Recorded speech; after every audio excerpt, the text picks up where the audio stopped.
There are some tales of military endeavour that are quite stirring, quite affecting, quite poignant perhaps. These might be tales of tremendous self-sacrifice or defiance against overwhelming odds. And I'm going to tell you one such in this video, which has been sponsored by Raycon, but more of that later. Now, I must first set the scene. It's the North African desert in 1943. The war in the desert has gone back and forth a number of times. Hostilities kicked off in June of 1940. Now, before the war, the Italians, fascists, had been belligerent aggressors and had conquered, for example, Abyssinia by sheer force of arms, and it seems just out of sheer greed. And when they declared war on Britain and France in 1940, then Britain had to react. Declaring war on France turned out to be a completely safe thing to do, but declaring war on Britain, it turned out, wasn't. So the British realised that they had a lot of interests in the area. They had substantial military forces in Egypt, and they now had a new enemy, the Italians in North Africa, and this became the Second Front. But they were somewhat underprepared to take on a large campaign in the area, but they did plan a 5-day raid against the Italians called Operation Compass. And the 5-day raid became 6 days, 7 days. It just sort of carried on because they were doing so well. It just seemed the thing to carry on. And after a while, they ended up defeating the Italian 10th Army. Oops. Anyway, the Germans thought, well, we've now won World War II, essentially. We've done the main thing that Germany tries to do, that is to say, conquer France. We've got we've got Czechoslovakia, we've got Hungary and Romania. They're generally on side. We've got Belgium and Denmark and the Netherlands, and we've got allies in Spain. And everything's going fine. We've won, essentially. But maybe we should, because it looks bad if we don't, maybe we should help our Axis allies out in North Africa. And so they sent over the force to become known as the Afrika Korps. And at first things went actually quite well for the Germans, and they pushed the British right the way back into Egypt, although the Commonwealth forces were able to hold on to Tobruk. But then the British regrouped, got resupplied, reshuffle of officers, new tactics. Okay, and they launched Operation Crusader, and they pushed the Germans far to the west again, liberating Tobruk. Hooray! And things looked pretty good. It looked as though the British had pretty much won. They'd finish off the Germans in due course, but the Germans were pretty cut off now and running out of supplies. Oh, and they had other priorities. So for example, Greece had been conquered by the Italians and Germans, and so liberating Greece now looked like a very good idea. So they took a lot of their best units and equipment and sent them over to liberate Greece. Which reminds me, actually, for about 2 weeks, this is years ago, I studied at the Greek National Film School in Athens. And one of the lecturers, talking to, there are about 20 British students there, she said that, as though possibly we didn't know, that Britain invaded Greece in World War II. And I do remember thinking that invaded was not the best choice of words. I mean, you liberated? Maybe it would have been better. I mean, I'm not saying it was all sweetness and light, but I did think that invaded was a poor choice of words. Anyway, I wasn't even going to talk about Tobruk. But then the Germans thought, so a lot of their best kit has gone over to Greece, has it? Oh, okay, it's pretty much out of range. A lot of their best troops as well. Oh, and we've got a load of new kit. I think this is a bit of a goer. And, well, would you believe it? They attacked again and pushed the Commonwealth forces way back to the east again. And this time did take Tobruk. Oh, I know, all that effort trying to hang on to it. Sorry, everyone, but they then did manage to lose Tobruk. But then the British regrouped again. Montgomery took over, and how important that actually was to the British victory, I think it often gets exaggerated. I think Montgomery was holding the Field Marshal's baton when the victory eventually happened, but I think a lot of the groundwork had already been laid by commanders before him, but he did get a lot of the credit for the victory. Anyway, so he fought the Second Battle of El Alamein, and then the Germans were pushed way to the west again. But they still weren't finished off. They still had substantial forces. Rommel was busy fighting the 8th Army to the southeast, and Kesselring ordered Operation Oxhead, Ochsenkopf, if you prefer it in German, to go ahead. Now, the records seem to show that Rommel was not in favour of this idea. He thought it was over-ambitious and risky. But anyway, Kesselring ordered it, and there were going to be two horns of the bull, the north and the south. And the north horn was commanded by one Colonel Rudolf Laing. And he was given a very substantial force. He had about 13,000 men under him and a lot of the absolute latest kit. He had some brand spanking new Panzer VIs. Yes, that's right, Tigers. Exactly how many did he have? It depends on which source you look at. 18 or 19, though, seems to be roughly how many he had. In total, he had something in the region of 77 Panzer tanks, and on top of that, a lot, I couldn't tell you exactly how many, but a lot of other armoured vehicles, including lots of self-propelled guns, some of which I know were Italian Semoventes. And interestingly, he had American half-tracks that had been captured. Why I find that particularly interesting is that in my childhood I watched an awful lot of bad American war movies made in the 60s and 70s, and the German half-tracks were always played by American half-tracks, just painted grey and with crosses put on the side. There you go, German half-track.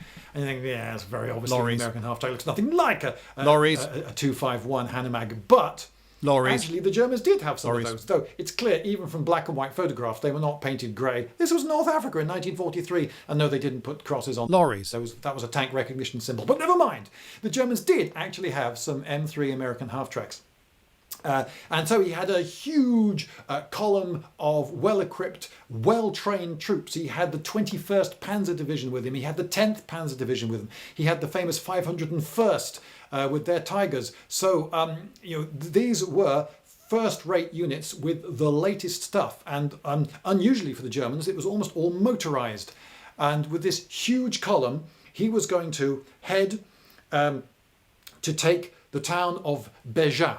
And Béja was a key town, a key objective. If the Germans could take Béja, they could then, this would create a huge salient which would be completely untenable. And when that fell, the supply lines to the north and the ports for the British would become extremely difficult. Logistically, it would be a hammer blow to the Allied interests in North Africa.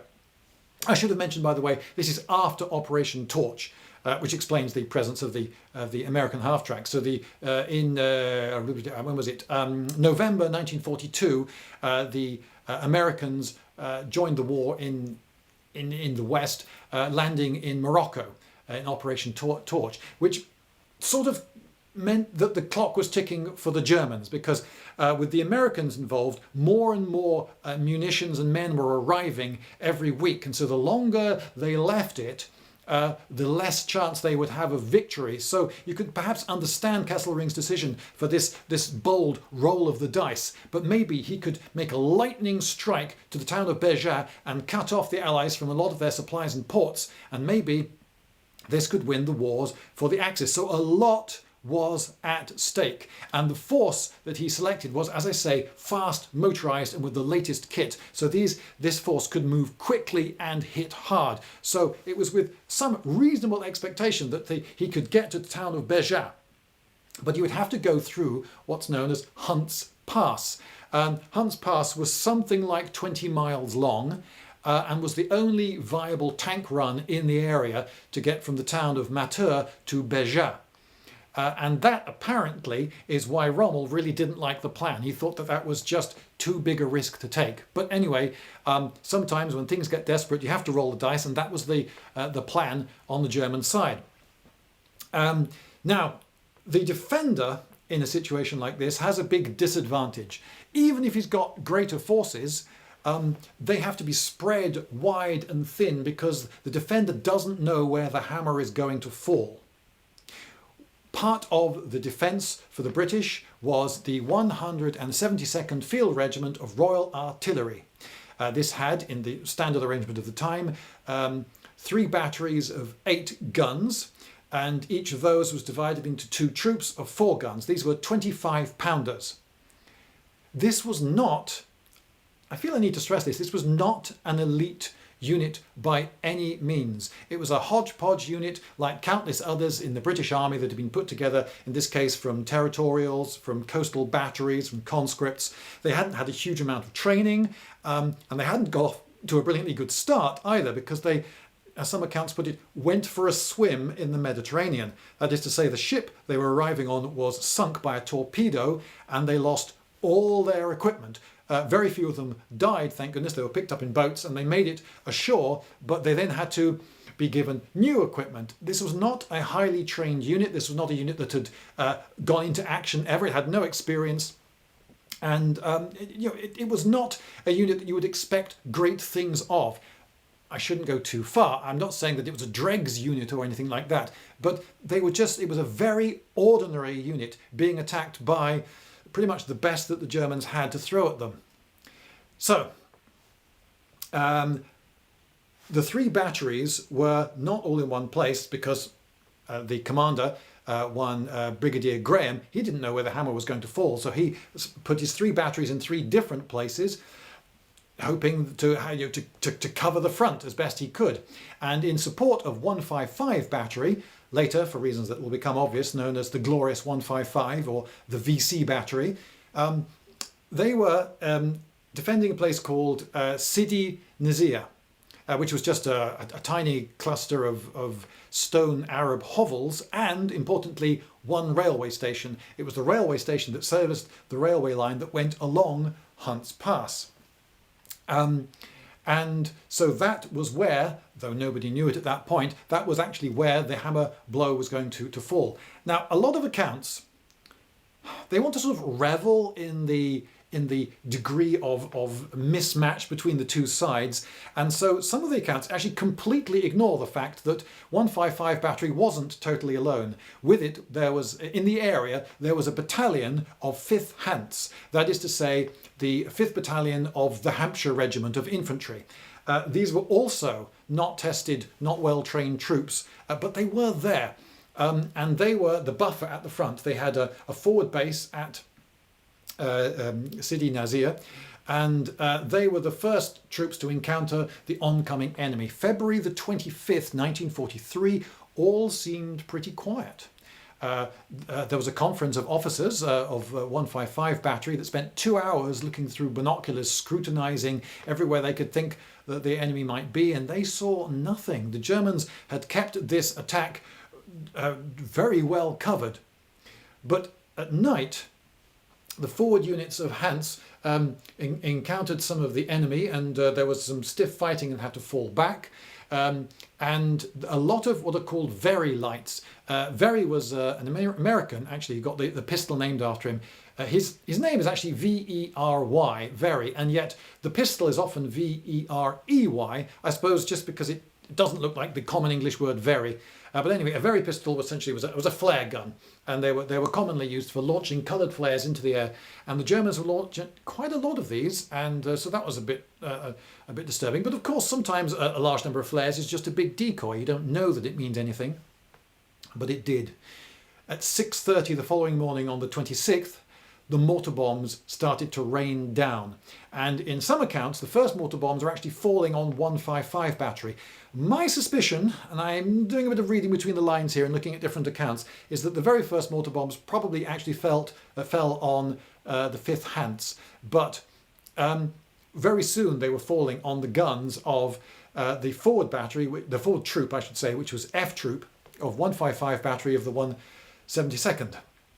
Royal Artillery Field Regiment, and immediately you know things are going very wrong, because the standard German mortar of the time, the 81mm, had a range, a perfectly respectable range for a medium mortar, I should add, of 1,300 yards. That was actually pretty good. But if you are manning a 25-pounder, which is what the British Royal Artillery were using, which has a range, supercharged range of 13,400 yards, well, if the enemy is hitting you before you're hitting the enemy, you know, already things are going very wrong. The Germans have come forward very quickly in the night and have overrun the first position, and they took out an awful lot of the eyes of the gunners. There were observation posts out front. One Captain Lawrence, for instance, had put his command post in a very good spot for directing the fire. But it was a very bold move. You see, the more you can see, the more can see you. It was a bold decision, and it cost him his life. Lieutenant McGee was captured, and all the British forward radios were smashed and all the telephone lines were cut. So there were now no forward observers. There was no indirect fire to be called in on the enemy. The guns were effectively blind.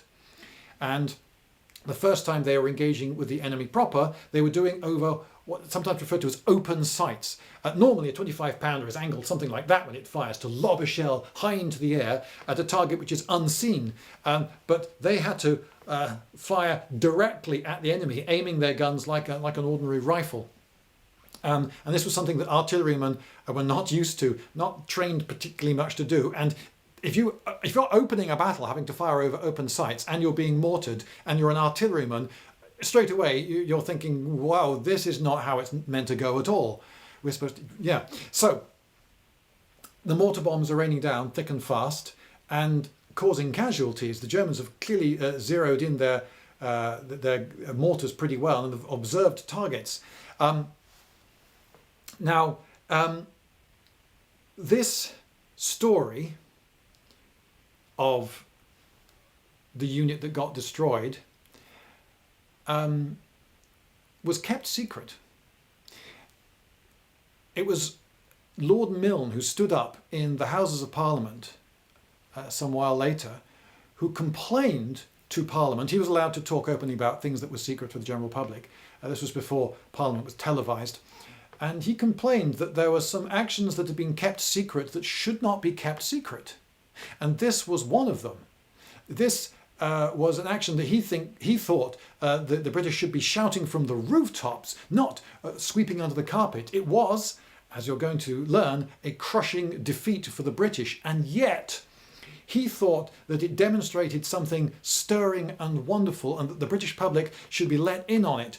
And 2 days later, after his complaint in Parliament, an official report was released for public consumption, and articles printed in the newspapers and in the magazines like the War Illustrated. I read the War Illustrated account.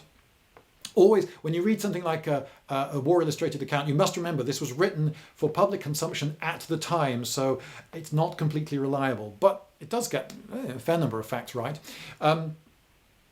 And yes, so he released it. But why did he stand up in Parliament to say this story should be told? Well, sorry, it's a little segue. I just thought of that extra thing. So they're being shelled, and they see up ahead a column of armoured vehicles, and at its head a tiger. It's fairly logical to put a heavily armoured thing right at the head of the column. And so there they were, these inexperienced gunners looking at a tiger coming at them that really wasn't very far away. And they had ever such a big gun on them, a very noisy engine. And they opened fire on open sights at the head of the column. And they knocked out 3 German tanks.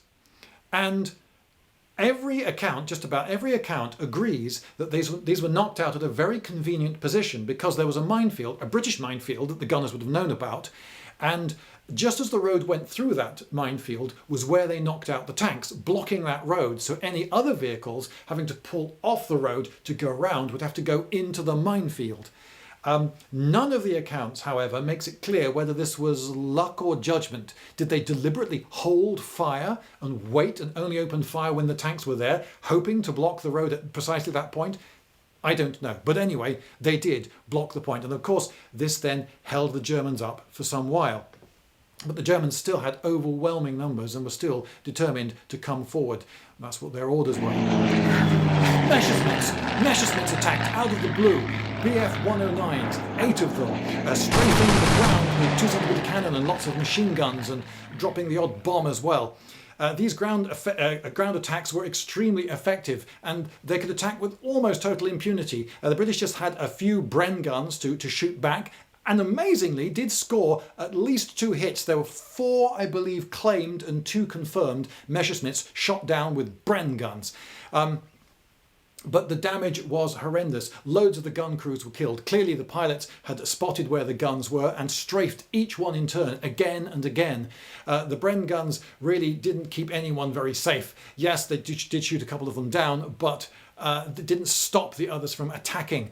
And the casualties mounted. And possibly even worse, the ammunition lorries parked behind the battery in the road down the hill behind them were set on fire. Those ammunition lorries didn't just have the 25-pounder shells and their separate charges of explosives. They also had a load of something called ammonal.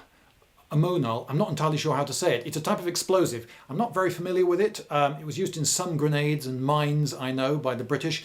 I'm not entirely sure why there were lots of explosives on these lorries. Perhaps they were thinking of blasting some of the rock away to create, I don't know. But anyway, apparently there was a lot of explosive in these burning lorries. So now gunners had to run down the slope and then grab ammunition out of burning lorries filled with explosives, and then, as if the fact that this ammunition isn't bad enough, and then leg it back up the hill to feed the guns. Now, a 25-pounder shell weighs, this may not surprise you, 25 pounds. That's the actual missile that flies through the air. Then you've got the charge. And to get this over rough terrain up and down a hill must be pretty difficult. So one man probably couldn't carry more than 1 or 2 shells tops. And for hours, every shell had to be manhandled up and down this slope under heavy enemy fire, because the Germans were getting round the flanks with infantry. And it's remarkable that this, it seems, they cheerfully did. They knew that they needed ammunition. Yes, the lorries were on fire, but what do? You just got to go down there and you've got to fetch the ammunition. And so they were doing this. But you can imagine that things were, well, pretty bad.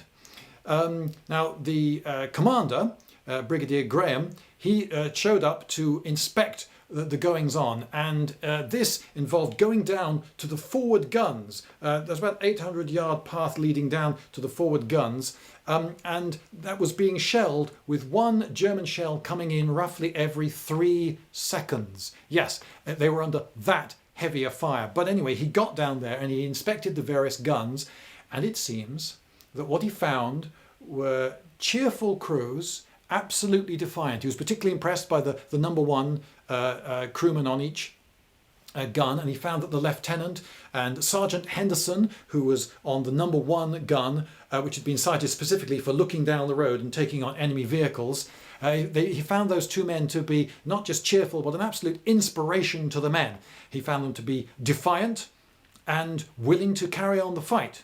Now, there are lots of accounts that talk about the possibility of the British, they don't say exactly when, but this might be that time, of the British 155 battery falling back a few thousand yards to keep itself safer, and then engaging the enemy column, and they knew where it was now, from a much safer distance, and doing more damage to enemy vehicles, and possibly more of the men getting away. Perhaps they could have scuttled their guns and then scarpered.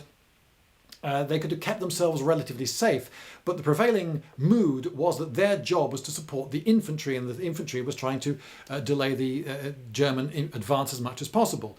Although it seems that the infantry had the impression that its main job was to support the guns. But anyway, what happened was they stayed put. They didn't fall back. And they were engaging the enemy at very short ranges. At this point, most of the engagements were happening at about 600 yards. Now, how did that happen?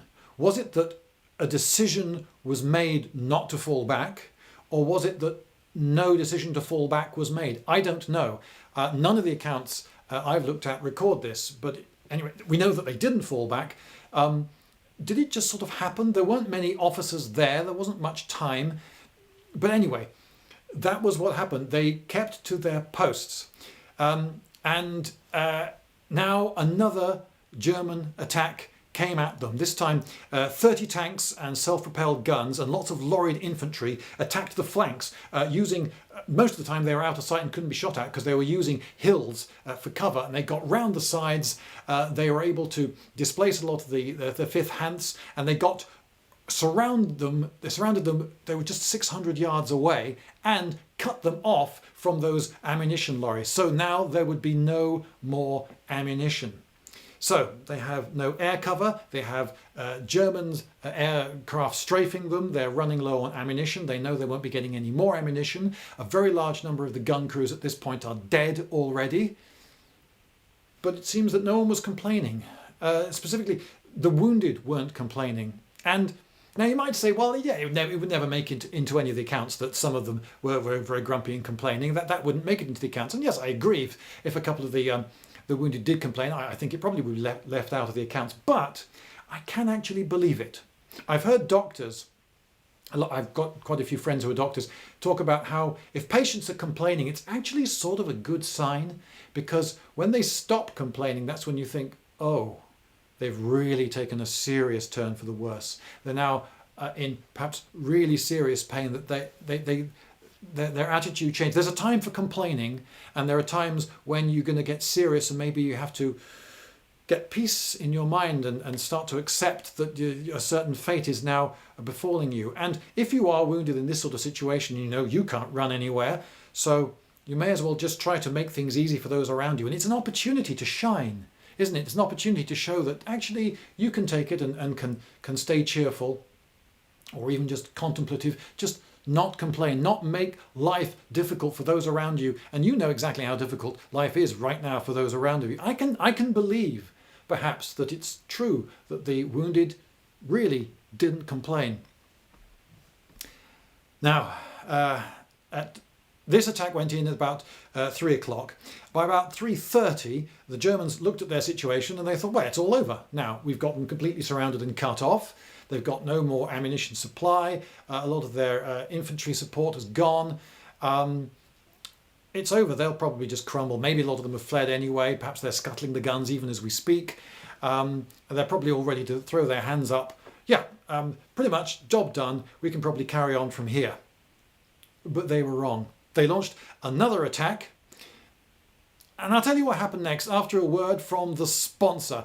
Now, the sponsor is sort of relevant. Now, admittedly, the sponsor's got absolutely nothing to do with World War II or tanks or the desert. But if you, relevant person, my audience member, if you are watching this, then presumably it's relevant to you that you can hear what I'm saying. So you might be interested in a way of hearing what I'm saying. And to this end, Raycon has sent me this. In this box, it's the Everyday E25 True, oh yes, True wireless earbuds. Not false wireless earbuds. No, they've presumably got wires or something, whereas these are true. I'm not entirely sure what the true means in that context, but I'm sure that whatever it is, it's true. And after you've slit through the little circles of sticky tape, you find that something else is holding it. Yes, this plush box is held together completely unnecessarily by magnets, but it does make you think, ooh, plush box, and the feel of it, ooh, plush box. And then you open it, and then you feel the plush blanket on the inside, and you go, ooh, it's like a velvety surface on the card, ooh, plush box. And what's this? It's a card. It's a card envelope, and in it are some instructions, which they're a little bit simplistic, but I struggle with them a little bit. But I think you young folk, you'll understand the lingo, and you'll have no trouble at all. I've never used Bluetooth before, for instance, but do you know, even I had no trouble setting up the Bluetooth for this, which I've never used before on my laptop. There's also this small piece of paper that says "The Next Wave" on it. I have no idea why this piece of paper exists, but it does, and should you buy some of these earbuds, not earphones, earbuds, then one of these could be yours, and you could use it to, I don't know, decorate a cigar or something. So there's that. On the front, in black lettering on a black background, it says, "Welcome to the next wave," which is nice. And also in here, there's a black box. What's in the black box? Well, it's labelled, again, in black writing on a black background, and it says, "Your sound, your way." No, I'm sorry, I can't help you with that. But anyway, there's this little thumb-sized and thumb-shaped thing at the top here. And you might think you put your thumb there to open it, but no, it's a very cunning decoy. The box opens from the other side. It's clever. That's really clever. And inside you find loads of different little buds. I suppose these things maybe are the buds. Little mushroom-shaped bits of rubber that you can stick in your ear. And I have to say that hitherto I've not really got on well with things that you stick in your ear, headphones, earbuds. I think I've got very small ears, and usually just to get them to stay in there I have to apply a hammer. But I can report that actually these are far more comfortable than others I have tried, which is good. Oh yeah, and also there's an impressively short recharging cable there. And yes, and because there are 1, 2, 3, 4, 5 different sizes, and you get 2 of each, even if you've got ears of different sizes, you should be able to find a way of fitting it to your head. And here, this is the actual thing, okay? This is really what you're paying your money for. Okay, so this is a little pod. This is called a pod. And I think this is the best thing. This is what I really like about this most, actually. It could open from that. No, it could open from this side. Okay, it's a little bit symmetrical, so there we go. So I've opened it from the right side, and it starts flashing lights at me, and a little... Connected. A little robot woman starts talking to me. Another thing I like about this is it's got magnets in it. This is good. This is good use of magnets because when I put these back, you see they go in with a very definite, satisfying ka-chung, and they don't fall out of the pod. Now the battery life on these boasts 6 hours of battery life, which is pretty good. And this is the best bit. This has also got a battery in it, and this can recharge it 3 times. So that's 6, and 3 times 6, that's 24 hours. So if you remembered to put this on to recharge at night, you could have 24, well, at least, no, who wants 24 hours? But every waking moment you could have sound in your ears, if that's what you really want. To some people that would be a form of torture, but maybe that's what you really want. Anyway, good battery life. In short, I like the pod, nicely designed, apart from that it's all black and symmetrical, so you don't know which way it opens. You don't know if you've got it upside down. Could you not have the bottom one colour and the top another one and the front a different colour so it's more obvious? But anyway, the pod is good. Now, you're probably going to ask about sound quality. If you like a really hefty rumbling bass, I can report that it's got that. They've got a hefty rumbling bass on them. Higher registers, possibly not quite as well fleshed out, but you know, these aren't the world's most expensive top-end earphones. They're going for sort of maximum bang for your buck, and they seem pretty good in that respect. So there you go. You got a little pod that slips smoothly into your pocket, and battery charges, and rumbling bass, and no wires. And why is that so important? Well, think of my juggling friend Cal, who was demonstrating here. You see, he's juggling away, but he's got wires on his headphones. And oh no, does he look happy? Does he? You want to be happier than Cal, don't you? So if you do something like juggling, you might want something like these. So that's the Raycon earbud E25. And if you go to www.buyraycon.com/Lindybeige, you can get 15% off. So that's 15% off a not particularly expensive pair of headphones. Earbuds, not headphones. The earbuds, you see. I deliberately got it wrong there, just to hammer that point home. They're earbuds. What else can I say about them? They've got a microphone in them, so you could use them for Skype and Zoom conversations and that sort of thing. Right, okay, now I think it's high time I got back to the North African desert in 1943. So it's February the 26th, and the now semi-shattered 155th battery is going to be attacked yet again by the overwhelming forces of the Germans, led again by a Tiger tank. And this time the Germans had worked 13 other tanks into good hull-down positions, and those tanks, which all still had working radios so they could talk to each other, whereas the British had lost their radios by this point, they could talk to each other and coordinate their actions to give covering fire for those tanks going forward. And at this point, they're expecting not a lot of resistance. But what they got was quite a lot of resistance. And again, Sergeant Henderson on #1 gun opens fire, and he hits the front Tiger once, twice, 3 times, knocking it out. One account said he holed it in the turret 3 times.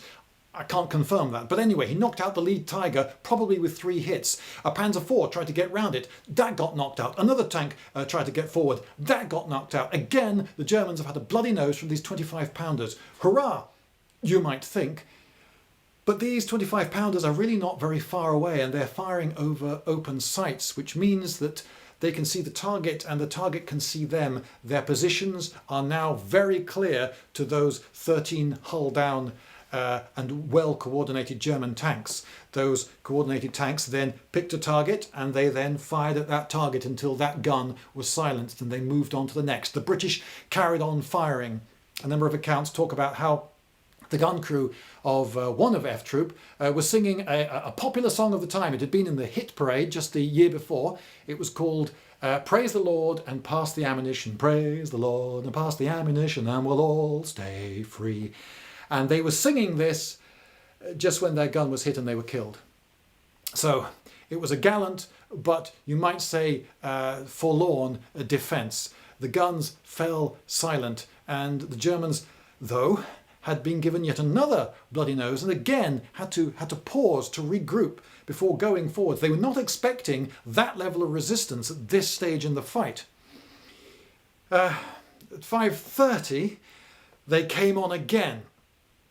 Now there were only 3 guns of the battery still in working order at this point, and they were higher up beyond the top slope, on a slight reverse slope, which did actually give them an advantage, because as the German tanks came over the fairly steep rise, their guns were pointing skyward and they were visible to the gunners of 155 battery before they could depress their guns enough to return fire.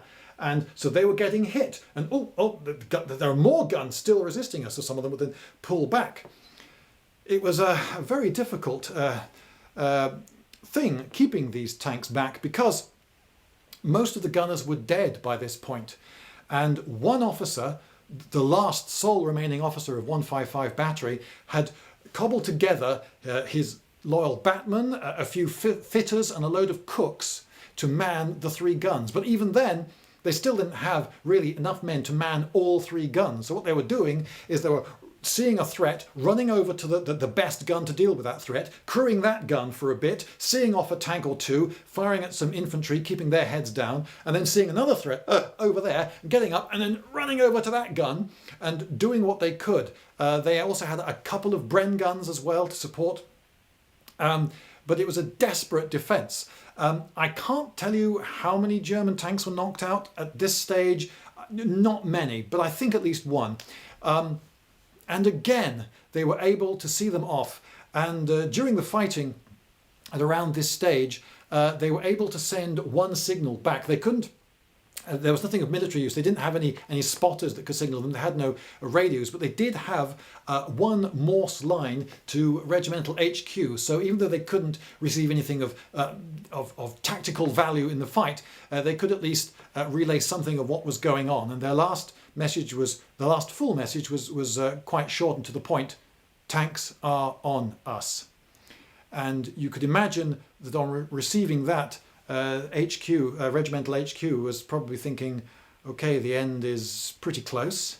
But it wasn't the absolute last signal they received. The last signal they received was... Now, if you understand the significance of that, you might find that quite poignant, and I would like maybe not to explain it, because I think for those who do understand, it's better not to have it explained, but I think an awful lot of you, perhaps the majority of you, don't really understand the significance of that. Dit-dit-dit-da is, think of Beethoven's Fifth. Da-da-da-dum. Dit-dit-dit-da is the Morse code for the letter V. And the British had been broadcasting to Europe dit-dit-dit-da as this symbol of defiance. They'd told populations of conquered cities all around Europe to, whenever there were some Germans in the street outside, just make some noise, just knock on a radiator, clonk, clonk, clonk, clonk, or whatever. Just let the Germans in your area hear that you haven't given up the fight, that you still have defiance in you, and that one day there will be a victory. V for victory. Dit-dit-dit-da. That was the last thing that was sent over the Morse back to HQ. And the Germans, though, still had to regroup, had to make one final attack, and when the final attack went in, loads of tanks crowded onto the top of the hill, and there was just one working gun and a couple of Bren guns to resist them. And pretty soon there were so many machine gun bullets flying about the place that there was nowhere you could stand and have any hope of surviving for any length of time. So they just jumped into slit trenches, and the fate, it seems, of the last British of 155 battery was to have their bodies crushed under tanks that just rotated on the spot over those slit trenches until they were crushed into oblivion. There were 130 men of 155 battery, 9 officers and 121 other ranks.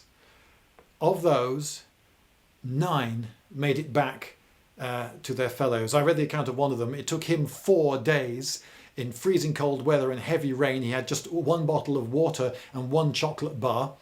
Of those 9, some were wounded. Some accounts say 2 were wounded, some 5, some 7. I can't give you a figure, but some of them were wounded, an accurate, reliable figure, but some of them were wounded. It seems that some prisoners were taken. Again, I can't give you an accurate number. One account says 5, but I suspect that it wasn't actually known at the time how many men had been taken prisoner.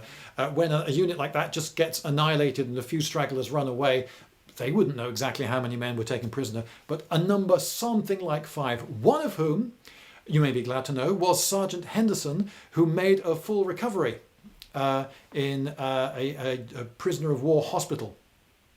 Some substantial while later, presumably. I think it would have taken a major wound to have taken someone like Sergeant Henderson out of the fight. So that was a unit almost, well, completely annihilated. They lost all the guns and almost all the men. They lost all of the officers and something like 95% of the men. So this was a crushing victory for the Germans and decisive defeat for the British. How many of the 5th Hants got away? Something like 200. The accounts don't really seem to concentrate on the Hants very much. Everyone concentrates on the glorious 155th.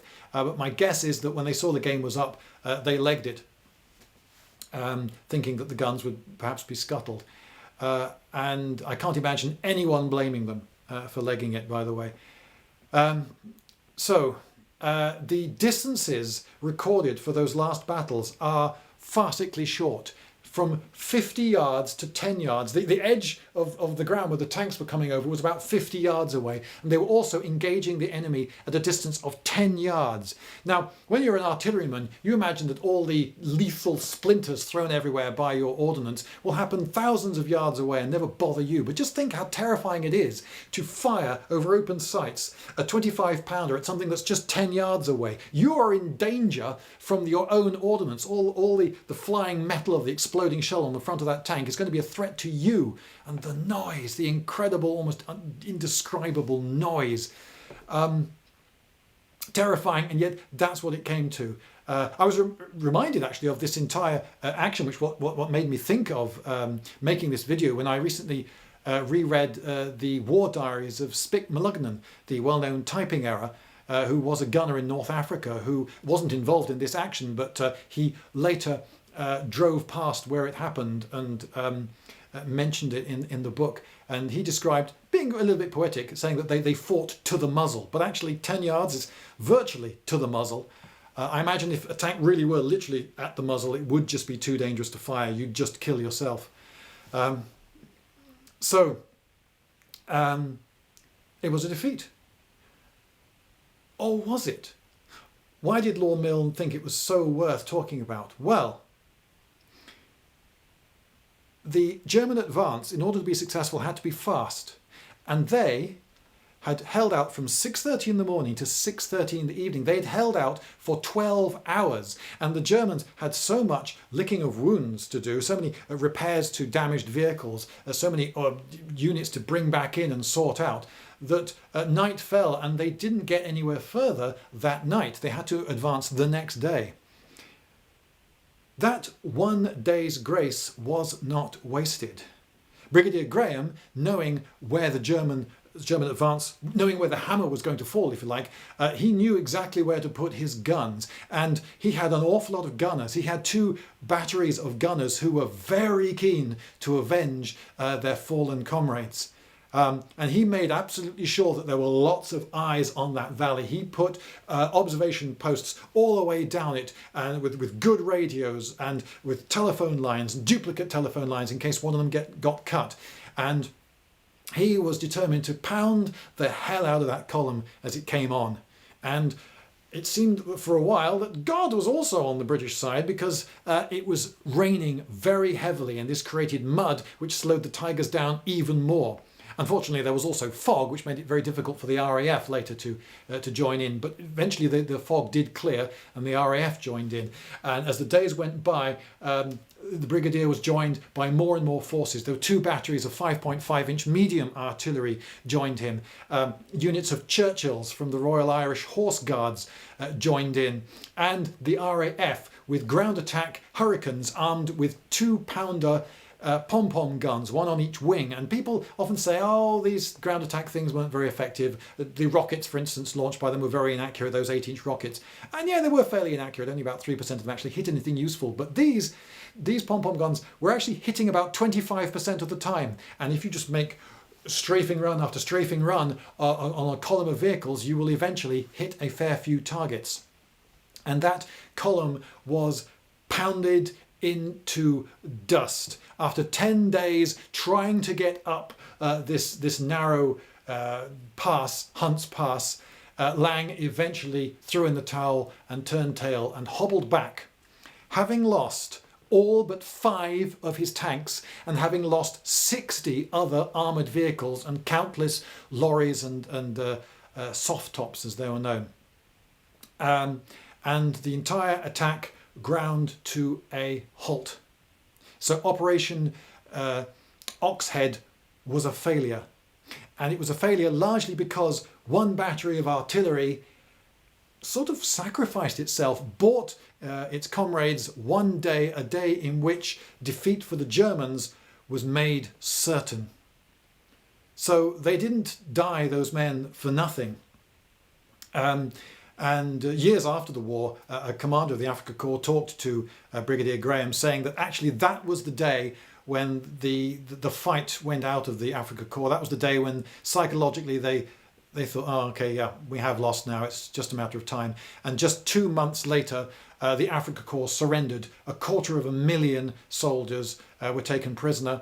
And that second front ended as a victory for the Allies. And I noticed as I was researching for this video that if you type in Hunt's Pass in Google Maps and zoom in, it says Hunt's Pass Tiger Graveyard. I don't know who added that, but yeah, that's what it was. It was Hunt's Pass, the Tiger Graveyard. And poor Colonel Rudolf Laing, the commander of the Germans, was given the nickname Tank Killer, which sounds quite good until you learn why he got that. And it wasn't, I'm sure, a nickname that he much relished having.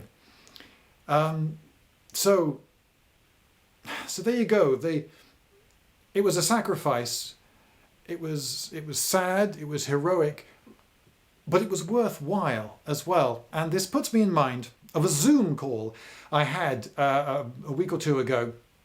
I was talking to an old university friend of mine and a lot of his new pals of about the same age, and some of them were saying, "Oh, VE Day's coming up. Why are they bothering? It's ridiculous. Why are we commemorating that? I mean, what is that? It's almost everyone who was alive then is dead now, so it's completely pointless. And I think they should be celebrating war anyway." And I didn't say anything or anything much, but I was absolutely appalled. I mean, really appalled, because when those men of 155 Battery just thought, nah, we're going to stay here, and they were doing that even when it was pretty obvious that they were almost all going to die. No, we're going to stay here. Praise the Lord, pass the ammunition. Come on, let's see. Let's give Fritz as bloody a nose as we can give him. When they made that sacrifice, it was worth it, right? I mean, tell me it was worth it. If we remember one thing, imagine all of human memory is wiped out and there's just one thing that we can collectively commemorate, all remember. How about the thing which explains the modern world more than any other one thing? How about the biggest event that there ever was, World War II, and all the consequences thereof? If you know about World War II, you could then look at a world map and go, oh right, so that's why these countries are allied with these countries, and oh yeah, communism and the rise of the Soviet bloc, and oh Japan, oh okay, I get it, right, oh so they're allied with them now, and oh the borders there because of that, and these people speak that language, oh because of that. And technology is the way it is because of that. Oh, we have computers. Why? But, oh, because World War II and Enigma. If you remember one thing, if we commemorate one thing, how about the biggest and most explanatory thing that has ever been? And if we celebrate, some people say we shouldn't be celebrating war. If we celebrate one thing, if you could only celebrate one thing, how about the end of the worst thing that ever happened, and express gratitude that we have all freedoms that we have. We have this wealth, this education, this freedom, this democracy. We have all these things that we enjoy now, thanks to World War II. And we have peace in Europe. Some people say, oh, nuclear weapons have kept the peace in Europe. Oh, yeah, they've played a part. And actually, it's NATO kept the peace in Western Europe. And granted, yeah, that's another factor. Or it's globalization and world trade has changed things, and now that keeps the peace in Europe. And again, yeah, absolutely, I'd agree. I wouldn't agree that the EU has done anything to keep the peace, because the EU didn't even exist until the 1990s, until after the Berlin Wall came down. So how that's supposed to have played a part, I don't know. But all these are factors. But the biggie, right? I mean, the absolute biggie, the thing that has kept peace in World War II. Why is it now? What's the main reason that it has been unthinkable since World War II for, say, Germany to go to war with France? Answer, World War II. They fought for the peace. There is peace because there was a war. And it was the biggest war there ever was. And it ended. And if we remember one thing and celebrate one thing, how about that? I'm sorry, I've gone off in a bit of a rant. This is a massive tangent at the end of this video, but I was appalled at the ignorance and downright, I just thought, staggering arrogance and ingratitude of people who could say, oh, what's the point? What's the point of VE Day? Yeah, well, I, myself, I am profoundly grateful to the men of 155 Battery, 172nd Royal Artillery. That's it.